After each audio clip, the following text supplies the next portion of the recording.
সংকল্প আজি আমি আকৌ এবাৰ গ্ৰহণ কৰিছো।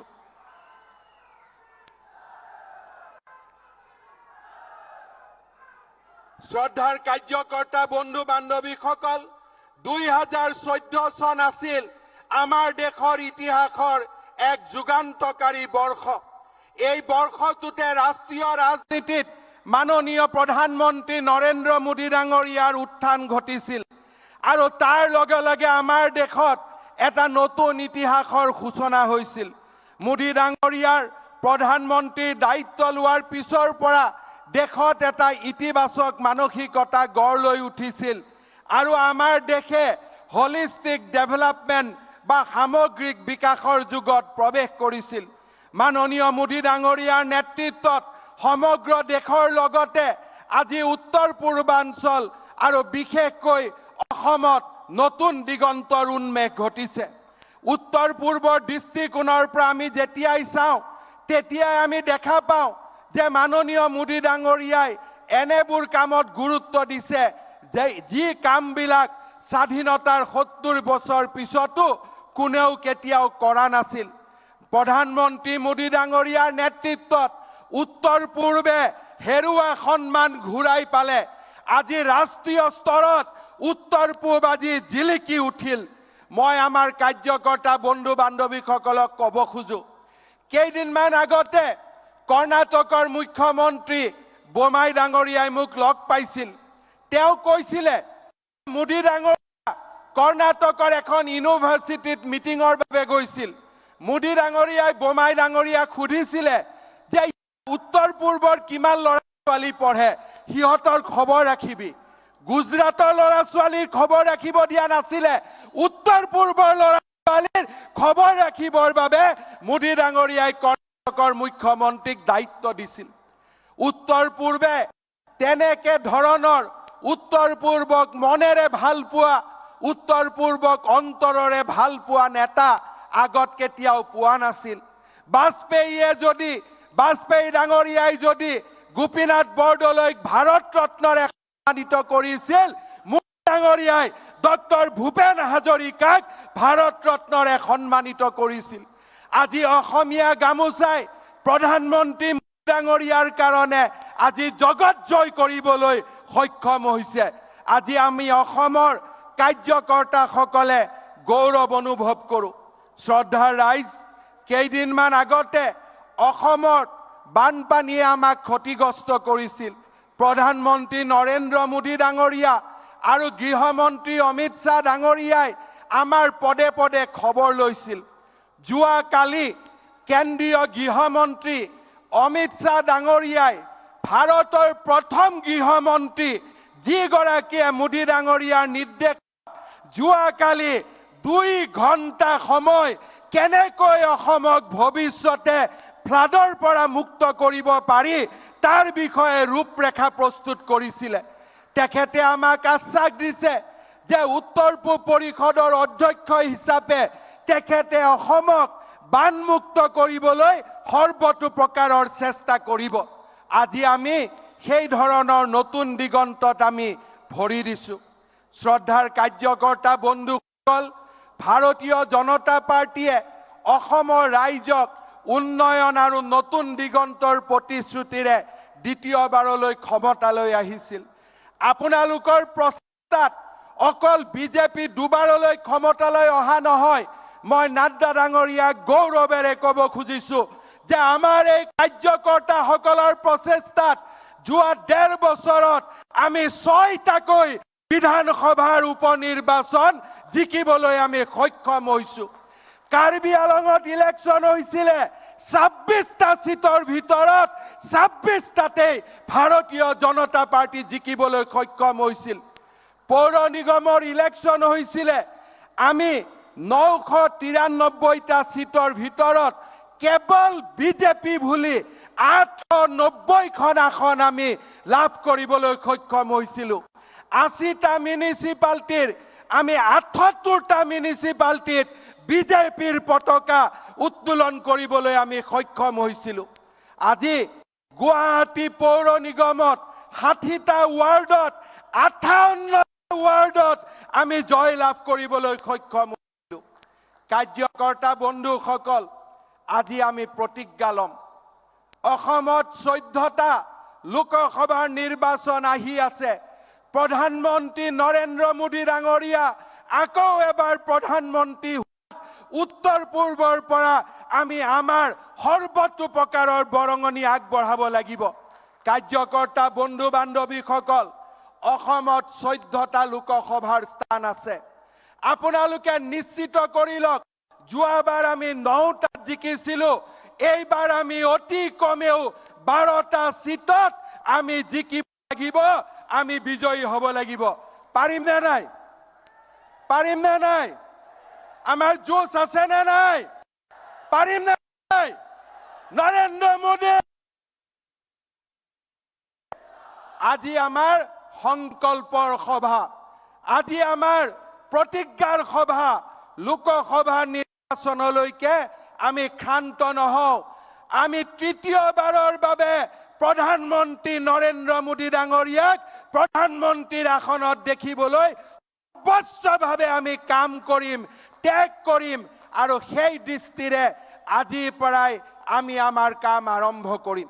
শ্ৰদ্ধাৰ কাৰ্যকৰ্তা বন্ধুসকল, মই মাত্ৰ কেইটামান কথাৰে মোৰ ভাষণৰ সামৰণি মাৰিব খুজিছো।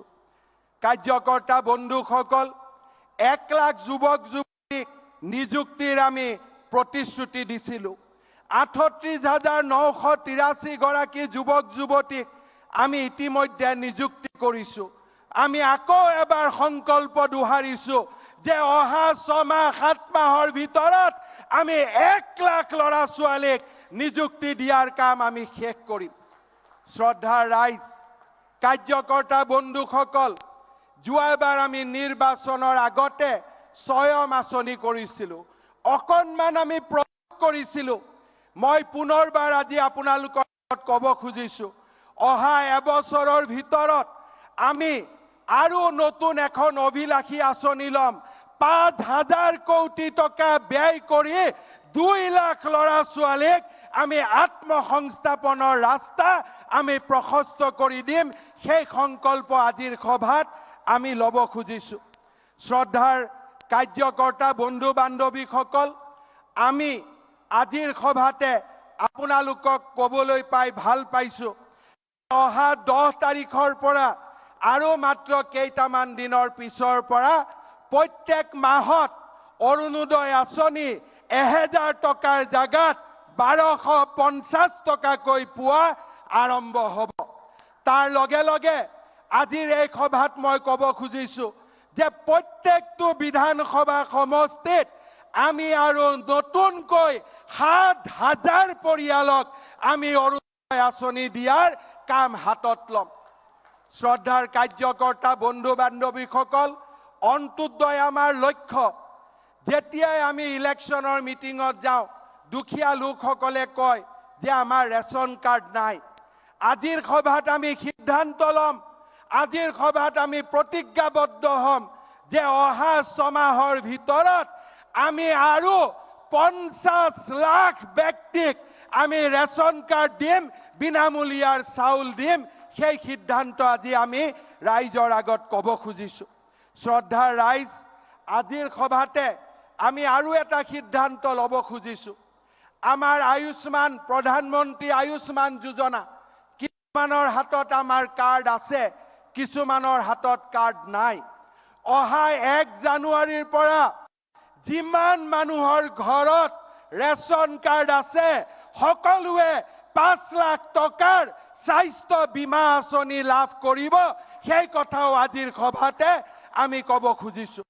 শ্ৰদ্ধাৰ ৰাইজ, শ্ৰদ্ধাৰ কাৰ্যকৰ্তা বন্ধু বান্ধৱীসকল, অন্ত্যোদয় আমাৰ লক্ষ্য। সকলো পৰিয়ালত বিনামূলীয়া চাউল পাব। সকলো পৰিয়ালে ক্ৰমান্বয়ে অৰুণোদয় আঁচনিৰে যুক্ত হ'ব। ভাৰতৰ আৰু আমাৰ ৰাজ্যখনৰ প্ৰতিগৰাকী নিবনুৱাই কৰ্ম সংস্থাপনেই হওক, আত্মসংস্থাপনৰ বাট বিচাৰি পাব। আৰু প্ৰতি ঘৰ মানুহে অন্ততঃ 5 লাখলৈকে স্বাস্থ্য বীমা আঁচনিৰ সুবিধা পাব। এই অন্ত্যোদয়ৰ লক্ষ্যৰে আমি আগবাঢ়িব খুজিছো। আমি অসমখনক প্ৰগতিৰ এক নতুন দিগন্তলৈ লৈ যাব খুজিছো। আজি যোৰহাট মাজুলীৰ দলঙৰ কাম আৰম্ভ হৈছে। অহা মাহত আমি মাজুলীক লখিমপুৰৰ সৈতে সংযোগ কৰিবলৈ লুইত খাবলৰ ওপৰত দ্বিতীয়খন দলঙৰ কামো আমি নিৰ্মাণৰ কাম হাতত ল'ম। আজিৰ সভাতে আমি ক'ব বিচাৰিছো, অহা এবছৰৰ ভিতৰত নাৰেংগী কুৰুৱাৰ দলঙৰো কাম আমি আৰম্ভ কৰিব বিচাৰিছো। আজি আমি গুৱাহাটীৰ শৰাইঘাটত বগীবিলৰ দৰে ৰেল আৰু ৰাস্তা দুইটাৰে আৰু এখন দুখলপীয়া দলং 1000 কোটি টকা ব্যয়েৰে আমি বনাবলৈ সিদ্ধান্ত গ্ৰহণ কৰিছো। বগীবিল শদিয়াৰ ঢলা শেষ হৈ যোৱাৰ পিছত কলিয়া ভুমুৰাৰ দ্বিতীয় দলঙৰ নিৰ্মাণৰ কাম শেষ হ'ল। এতিয়া আমাৰ লক্ষ্য জামুগুৰিৰ পৰা কলিয়াবৰলৈ সুৰংগৰ তলেদি ব্ৰহ্মপুত্ৰৰ ওপৰত টানেল সৃষ্টি কৰা আৰু কাজিৰঙাৰ ওপৰত 32 কিলোমিটাৰৰ এলিভেটেড ৰোড কৰিডৰ নিৰ্মাণ কৰা। পলাশবাৰী শুৱালকুছিৰ মাজত দ্বিতীয় দলং আৰু গুৱাহাটী উত্তৰ গুৱাহাটীৰ মাজত দলঙৰ কাম নিৰ্মাণ শেষ কৰা। অসমৰ প্ৰতিখন উচ্চ মাধ্যমিক বিদ্যালয়লৈকে আমি 3 কোটি টকাকৈ আমি অনুদানেৰে অসমৰ প্ৰত্যেকখন হাইস্কুলক এখন আদৰ্শ হাইস্কুললৈ ৰূপান্তৰ কৰা। শিক্ষা, স্বাস্থ্য, দৰিদ্ৰতা দূৰীকৰণ বা নিবনুৱাৰ কৰ্ম সংস্থাপন আমি প্ৰতিটো দিশতে আগুৱাই যাব খুজিছো। কাৰ্যকৰ্তা বন্ধুসকল, আপোনালোক গাঁৱত ঘূৰি গৈ ক'ব যে ৰাজ্য চৰকাৰে অসমত অহা মাহৰ পৰা মিছন বসুন্ধৰা 2 আৰম্ভ কৰি প্ৰত্যেকজন খিলঞ্জীয়া মাটি যি চৰকাৰী ভূমিত আছে তেওঁলোকক আমি বিনা পইচাত ম্যাদী পট্টা প্ৰদান কৰিম। এই সংকল্পৰে আমি বসুন্ধৰা 2 আমি আৰম্ভ কৰিম। খিলঞ্জীয়াৰ স্বাৰ্থ সুৰক্ষিত কৰা, অসমৰ পৰা মৌলবাদক উৎখাত কৰা আৰু আমাৰ ৰাজ্যখনক প্ৰগতিৰ এক নতুন দিগন্তলৈ লৈ যোৱা, এই দিশেৰে আমি কাম কৰিব খুজিছো।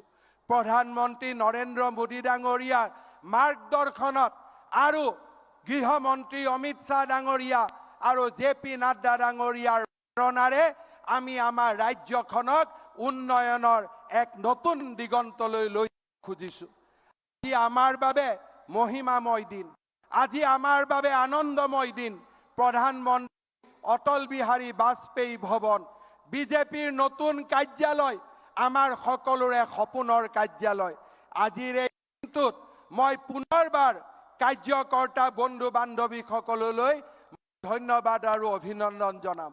ডিব্ৰুগড়, তিনিচুকীয়া, বৰাক উপত্যকা, ধেমাজি পৰা যিসকল কাৰ্যকৰ্তা আহিছে দূৰ দূৰণিৰ পৰা, আপোনালোকে অলপ সময় হলেও বিজেপিৰ ৰাজ্যিক কাৰ্যালয়টো চাই যাব।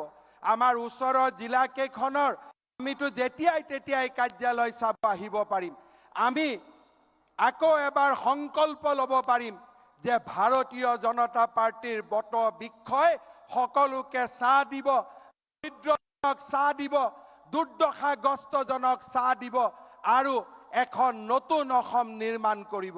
পুনৰ এবাৰ ভাৰতীয় জনতা পাৰ্টিৰ প্ৰত্যেকগৰাকী কাৰ্যকৰ্তালৈ মই ধন্যবাদ আৰু অভিনন্দন জনাইছো। প্ৰধানমন্ত্ৰী নৰেন্দ্ৰ মোদী ডাঙৰীয়াৰ প্ৰেৰণাময়ী নেতৃত্বত ভাৰতীয় জনতা পাৰ্টিয়ে অহা লোকসভা নিৰ্বাচনত 12খন আসন বিজয়ৰ লক্ষ্যৰে আমি আজিৰ পৰাই ধাৱমান হ'ম। সেই সংকল্পও আমি কৰিব বিচাৰিছো। পাৰিম নে নাই? অলপ পিছফালে ক'ব, পাৰিম নে নাই? দম আছে নে নাই? আমাৰ এইফালে নাই নেকি? আছে নে নাই? আছে? আছে নে নাই? আছে। তেলে সকলোৱে আকৌ এবাৰ ক'ব, ভাৰত মাতা কি, ভাৰত মাতা কি। বহুত বহুত ধন্যবাদ। পুনৰবাৰ আপোনালোকলৈকে মোৰ নমস্কাৰ আৰু কৃতজ্ঞতা জনাই মই মোৰ বক্তব্যৰ সামৰণি মাৰিছো। ধন্যবাদ। জয় হিন্দ, বন্দে মাতৰম। नोंथाङा गोबां रां आर्जिनो गोसो जादों नामा? जुदि गोसो जादों अब्ला नोंथांनि थाखाय मोजां खौरां। New India technologies master franchise all Assam ATM service Hitachi ATM and Tata Indicash ATM फसंनानै नोंथाङाबो गोबां रां बुथुमनो हागोन। लाइमोनफोरनिफ्राय जागायनानै बैसो जानाय गासिबो बैसोनि सुबुंफोरानो बे फालांगिजों गोरलैनो रां आरजिनो हागोन। नोंथांनि गामियावबो बे एटिएम मेसिनखौ फसंनानै नोंथाङाबो मुलाम्फा मोननो हागोन। बांसिनै मिन्थिनो थाखाय 7002005072 एबा 9401230135 जानबुं अनजिमायाव दिनैनो सुलाद ला।